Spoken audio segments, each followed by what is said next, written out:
¿Alguna vez te han hecho sentir como si tu experiencia ya no importara? Como si lo que construiste durante años pudiera ser reemplazado por un discurso bonito y unas gráficas en PowerPoint? Me llamo Esteban Rivas. Tengo 52 años y fui cofundador de Valterra Capital, una firma de inversión de alto riesgo especializada en bienes raíces digitales y criptomonedas.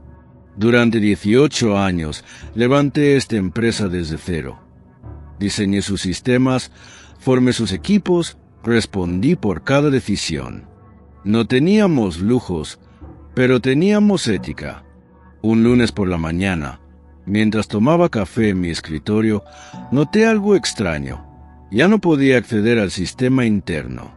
Minutos después, me di cuenta de que también me habían eliminado del grupo de Slack. Sin una reunión, sin una explicación. En cuestión de segundos, pasé de ser la columna vertebral operativa a un nombre olvidado en una hoja de cálculo.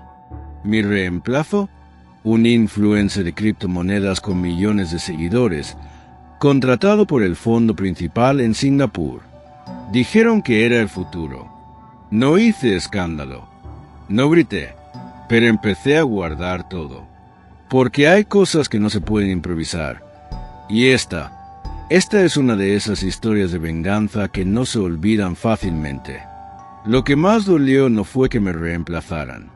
Fue la manera en que lo hicieron. Sin rostro, sin respeto, sin memoria. Durante años, cada contrato que firmábamos, cada algoritmo que desarrollábamos para mapear oportunidades inmobiliarias en blockchain, pasaba por mis manos. Yo no era el rostro de Valterra Capital, pero era su esqueleto, su sistema nervioso silencioso. Al día siguiente, me citaron en una reunión informal con el nuevo CEO, Iván Torres, 31 años, recién salido de una aceleradora en Singapur, con miles de seguidores en TikTok hablando de inversión en criptoactivos, rentabilidad emocional y mentalidad de abundancia. Acompañado por un consultor del fondo inversor mayoritario, me saludó como si estuviera vendiéndome una membresía premium. Queremos agradecerte por tu visión fundacional, dijo sonriendo. Pero el ecosistema ha cambiado. La generación Z necesita otra narrativa. No respondí. Me ofrecieron un puesto simbólico como asesor estratégico. Sin voto, sin voz. Me alejaron de los comités de riesgo, me eliminaron de las decisiones operativas y me bloquearon el acceso a la plataforma de inversión interna. Los cambios llegaron como una tormenta suave. Primero, eliminaron las auditorías trimestrales de propiedades. Luego, automatizaron los análisis de riesgo con IA no auditada. Finalmente, integraron un sistema de tokenización emocional, donde las propiedades ya no se evaluaban por su valor tangible, sino por su potencial viral en redes. Las alarmas comenzaron a sonar en mi mente. Una propiedad en Cartagena, antes descartada por problemas legales de titulación, fue aprobada en 72 horas gracias a un algoritmo de validación de flujo social. Nadie del equipo legal fue consultado. Lo más inquietante era la actitud. Iván parecía vivir en un universo paralelo. Su discurso giraba en torno a buzzwords, disrupción emocional, capitalismo intuitivo, dinero cuántico. Los inversionistas jóvenes lo seguían como si fuera un mesías digital. Internamente, el equipo más técnico comenzó a desorientarse. Clara, la directora de operaciones legales que trabajó a mi lado durante 12 años, renunció tras recibir una orden directa para aprobar un lote en Monterrey sin estudios de suelos. «Están jugando con fuego», me dijo en un mensaje antes de irse. Intenté advertirle a Iván sobre el riesgo reputacional. Me miró, sonrió y dijo: «Eso ya no importa. El futuro es narrativo». Me di cuenta de que estaban destruyendo. Poco a poco, todo lo que habíamos construido con criterio, con ética, con análisis de verdad, pero lo estaban haciendo con tal elegancia mediática que desde afuera parecía innovación. Yo ya no tenía poder formal, pero tenía algo que no podían borrar con una contraseña: memoria institucional. Sabía dónde estaban las vulnerabilidades del sistema, qué documentos faltaban, qué contratos estaban mal amarrados y, sobre todo, sabía con quién hablar. Por eso, no me fui. Guardé silencio. Observé y comencé a tejer mi propia red, no para destruir, sino para documentar, porque ya intuía que esta historia, como muchas otras historias de venganza, no se escribiría con gritos ni demandas, sino con pruebas, con inteligencia y con tiempo. Y tiempo era lo que más tenían ellos para equivocarse. No podía hacerlo solo. Si algo aprendí en casi 2 décadas al frente de Valterra, es que una red de confianza vale más que cualquier algoritmo predictivo. Así que empecé a reconstruir la mía, no con mensajes públicos ni correos corporativos, sino con llamadas breves, silenciosas, al anochecer. Personas clave que conocían la esencia de la empresa y que, como yo, sentían que algo no estaba bien. La primera en responder fue Mariana López, exdirectora legal, brillante, meticulosa, despedida sin ruido tras oponerse a las nuevas cláusulas opacas de los contratos NFT. Me recibió en su casa con una frase simple: sabía que me ibas a llamar. Ya había empezado a guardar documentos, capturas de pantalla, análisis de propiedades aprobadas con metadatos alterados. Su especialidad siempre fue identificar riesgos disfrazados de innovación. Después, hablé con Daniel Ruiz, experto en auditorías de terreno. Estaba desempleado desde que se negó a validar un proyecto turístico sobre una zona inundable en Chiapas. Están aprobando sin tocar tierra, me dijo, literalmente. Deciden desde Instagram. Su archivo personal tenía fotos, coordenadas GPS y análisis técnicos ignorados por la nueva dirección. Y por último, convoqué a Oswaldo Reyes, ingeniero de datos. Él fue quien diseñó los primeros filtros de seguridad del sistema interno. Se había quedado, pero aislado, relegado a tareas secundarias. Me escuchó sin interrumpir durante media hora y luego dijo: tengo acceso a las trazas del blockchain. Puedo demostrar cómo están triangulando operaciones. Ese fue el inicio de algo más grande. Acordamos actuar con extrema cautela.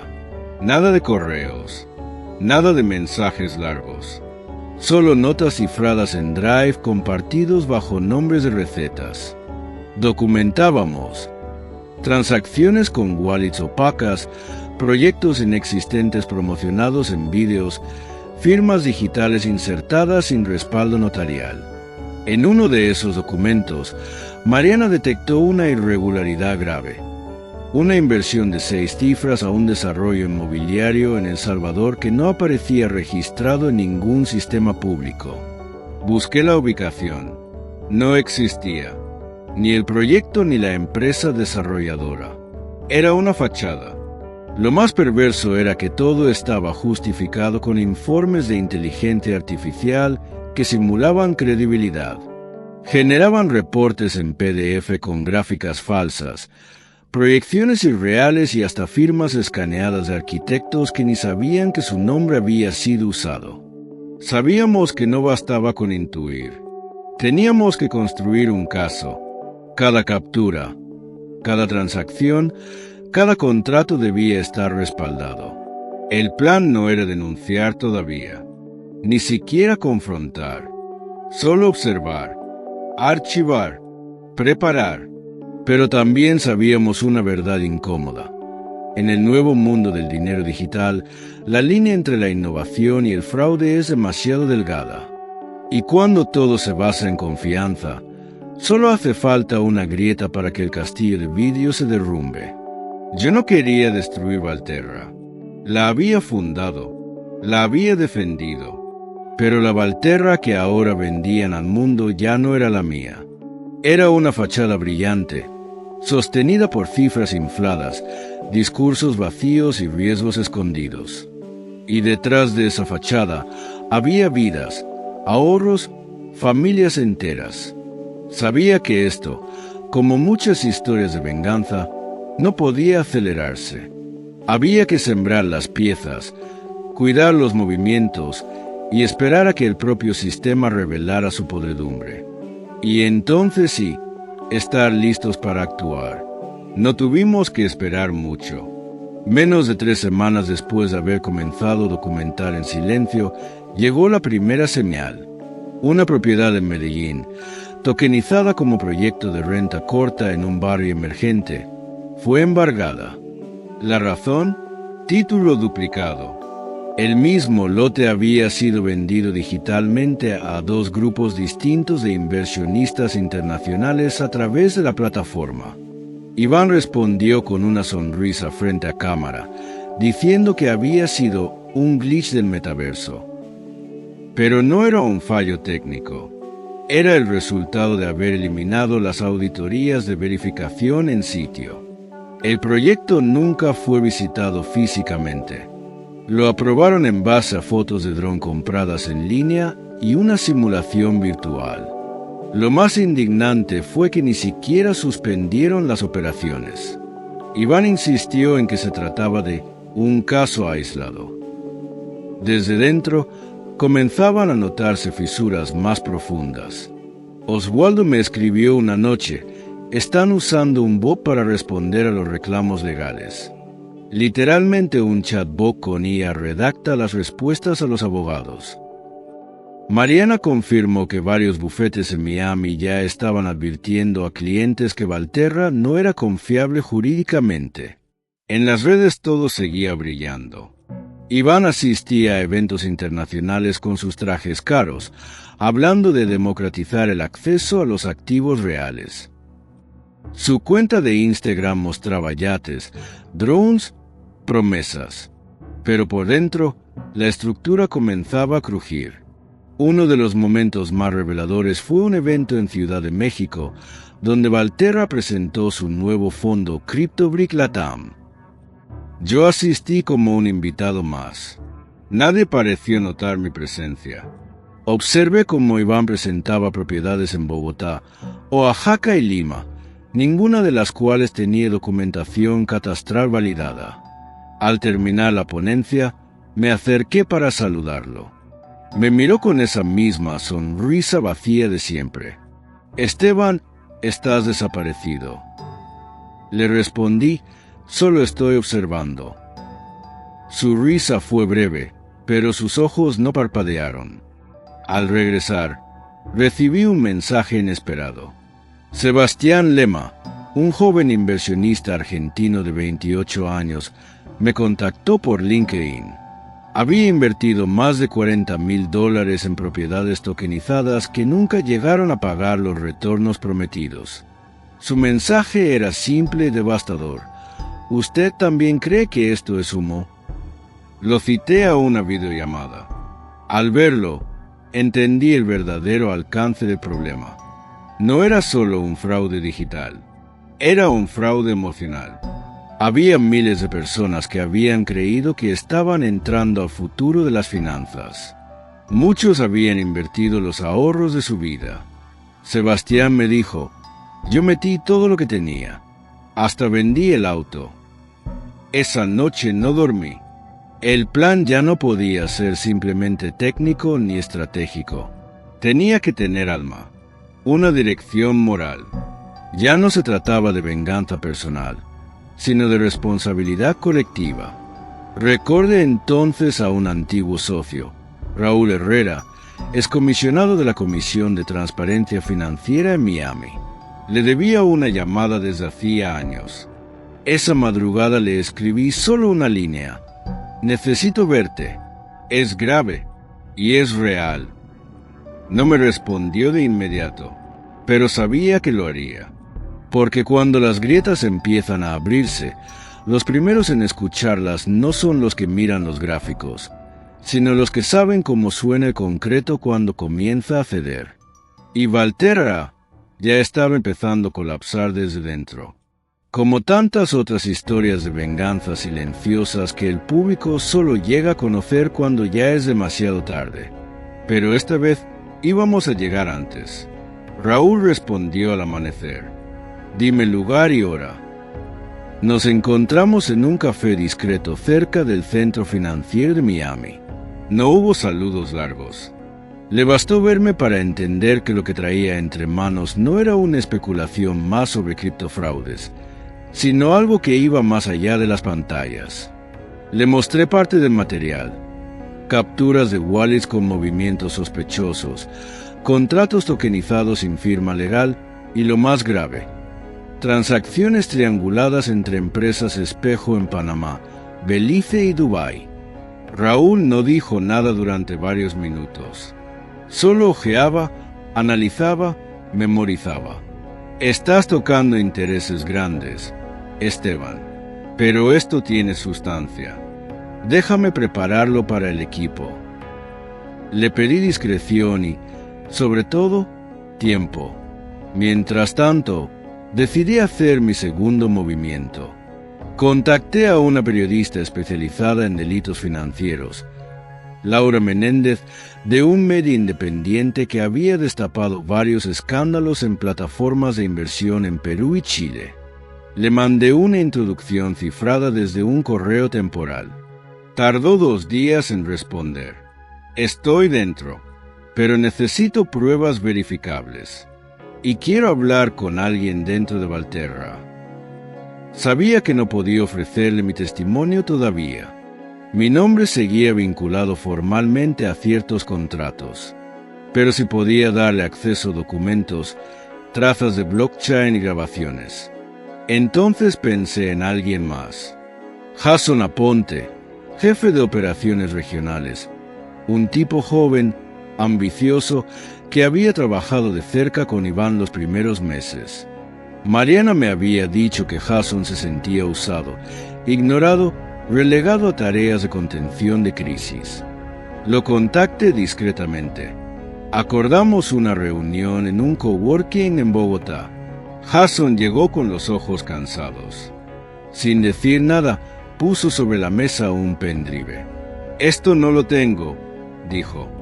Dentro había grabaciones de reuniones internas donde Iván daba instrucciones para manipular métricas de retorno, falsificar datos de rendimiento y omitir riesgos regulatorios. En una de las grabaciones, se escuchaba su voz claramente. Nadie verifica blockchain a fondo. Tú pones una tasa proyectada del 18% anual y nadie pregunta. Si lo vendes con convicción, lo compran. Laura, la periodista, no podía creer lo que escuchaba.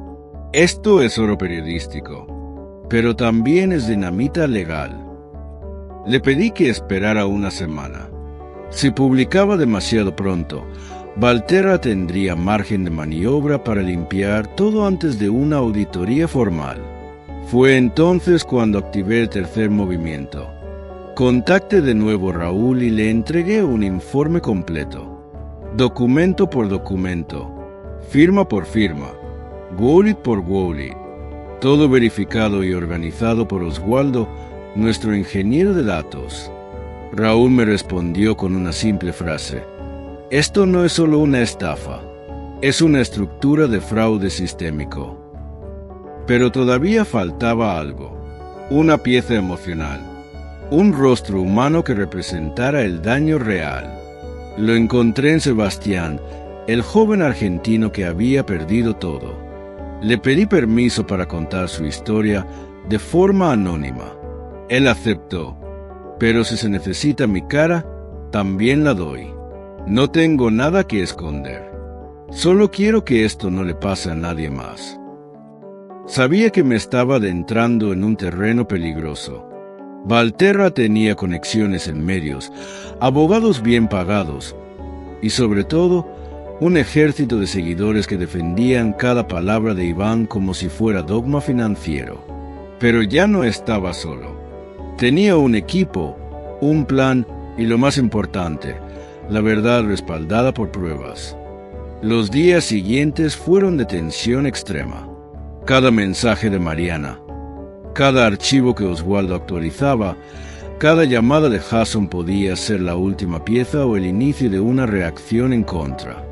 Pero era ahora o nunca, porque hay historias de venganza que nacen del orgullo y otras que nacen del deber. Esta era una de esas. No buscaba destruir, sino exponer. No quería castigar, sino proteger. Pero si para eso era necesario exponer al lobo disfrazado de gurú digital, entonces que así fuera. Y yo estaba preparado. Todo estalló un martes a las 8:07 de la mañana.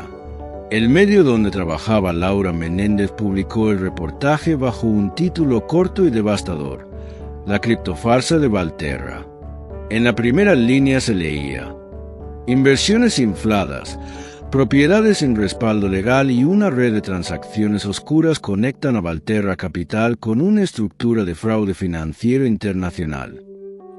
La nota incluía audios, documentos, capturas de blockchain, análisis forenses y, lo más impactante, el testimonio de un joven argentino que había perdido todo lo que tenía.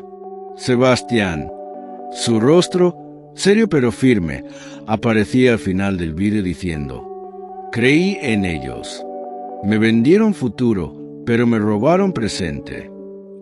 En cuestión de horas, las redes sociales explotaron. Almohadilla criptofraude, almohadilla Valterra Leaks, almohadilla justicia financiera se volvieron tendencia. Influencers que antes celebraban las estrategias de Iván ahora borraban sus vídeos. Algunos intentaron defenderlo, acusando al medio de sensacionalismo regulador. Pero la evidencia era demasiado clara.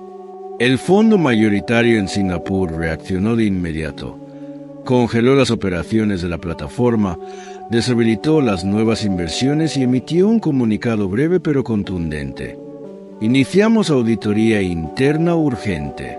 Colaboraremos con autoridades financieras de todos los países involucrados.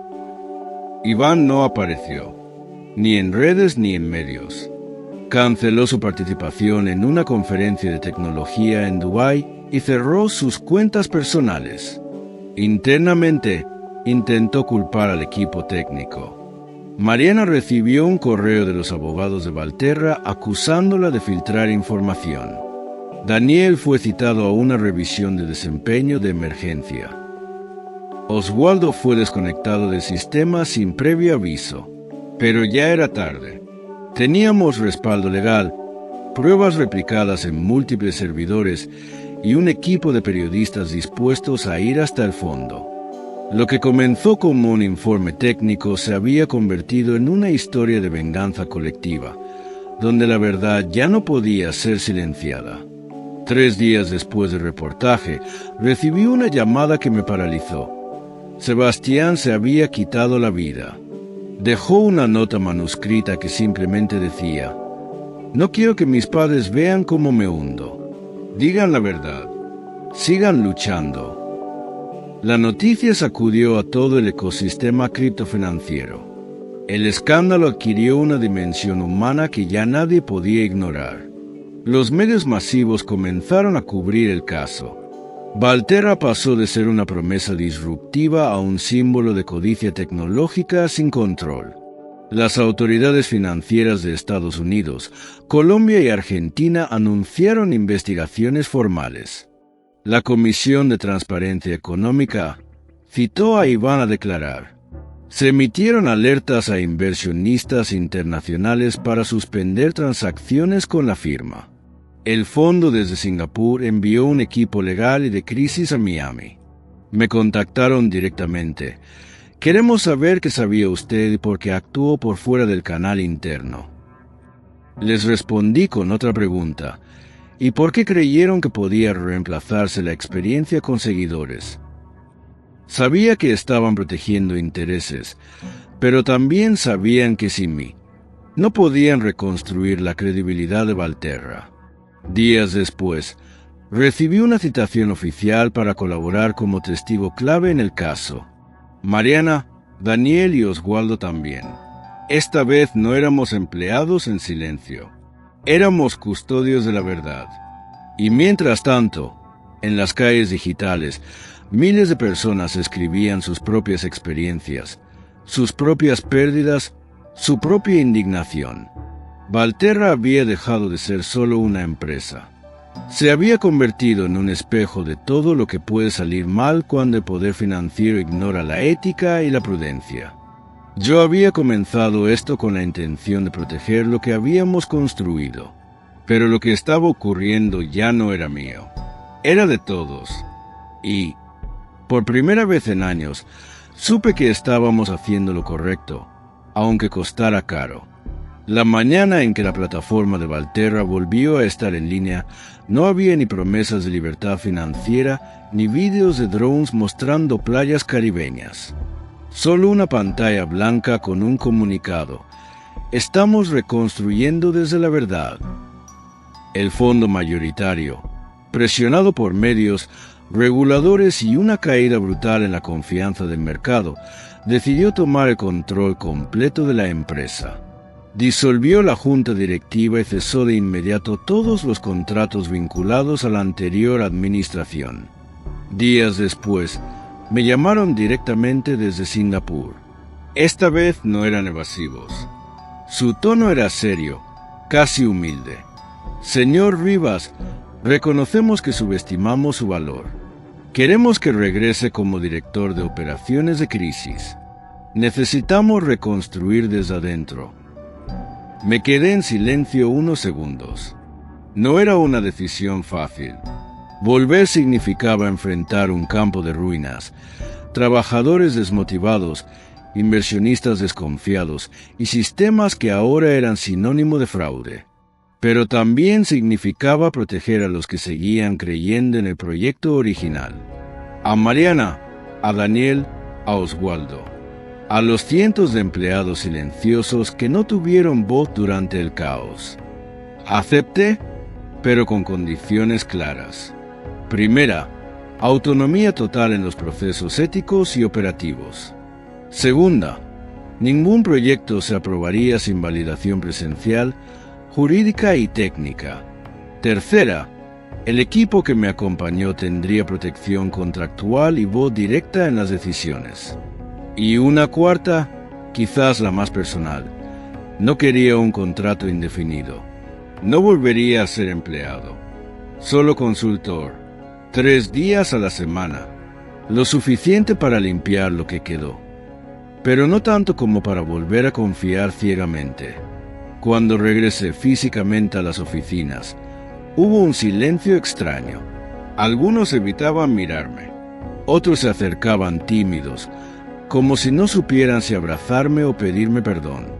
Me limité a caminar, observar, escuchar el murmullo del sistema, como hacía antes. Iván nunca regresó. No apareció en la investigación, no dio entrevistas. Se dice que huyó a Europa del Este con sus criptocarteras vacías y sus frases motivacionales borradas de la web. No lo celebré, no lo odié. Simplemente lo dejé ir, porque el verdadero enemigo nunca fue el solo. Fue la idea de que la experiencia es reemplazable por carisma, y que la verdad puede ser editada para encajar en un pitch de 30 segundos. Durante los siguientes meses, rediseñamos todo. Se volvió a establecer un protocolo de seguridad para cada token. Se revisaron manualmente 227 contratos. Se devolvió el dinero a más de 300 inversionistas mediante acuerdos privados gestionados con apoyo legal. Y sobre todo, se recuperó algo más valioso, la confianza interna. Pero lo más simbólico ocurrió cuando una nueva empleada, joven, recién graduada, se me acercó y dijo: «Señor Rivas, ¿cómo supo que tenía que quedarse cuando todos se fueron?»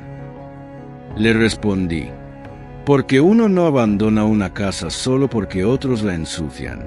Uno vuelve si sabe cómo limpiarla». Esa frase se volvió viral días después, cuando decidí compartir públicamente una carta titulada La inversión con alma, donde no hablaba de estrategias financieras, sino de lo que realmente había estado en juego: la dignidad. Y es que en esta y muchas otras historias de venganza, el final no siempre es castigo. A veces es redención. A veces es reconstrucción. Y a veces, simplemente, es la oportunidad de volver a hacerlo bien. Desde el principio. En este mundo donde todo parece moverse a la velocidad de los clics, donde las decisiones financieras se toman más por tendencia que por juicio, esta historia nos recuerda algo esencial. No se trata solo de tecnología, de criptomonedas o propiedades digitales. Se trata de personas, de rostros reales detrás de cada inversión, de familias enteras que confían en promesas que, si no tienen fundamento, se transforman en heridas. Valterra no fue una excepción. Fue solo un espejo, un reflejo de lo que puede pasar cuando la ambición eclipsa la ética, cuando la imagen digital borra la experiencia humana. Pero también fue una muestra de que hay otra manera de responder. No con ruido, sino con integridad. No con venganza ciega, sino con hechos. Porque al final, las historias de venganza más poderosas no son las que destruyen, sino las que exponen la verdad y reconstruyen algo mejor. Si alguna vez sentiste que te ignoraron, que te hicieron a un lado, que subestimaron tu voz, recuerda que el tiempo siempre pone a cada quien en su lugar. Déjame un comentario con estas palabras. Yo también viví esto. Y si esta historia te tocó de alguna forma, compártela. Alguien, en silencio, puede estar necesitando escucharla hoy.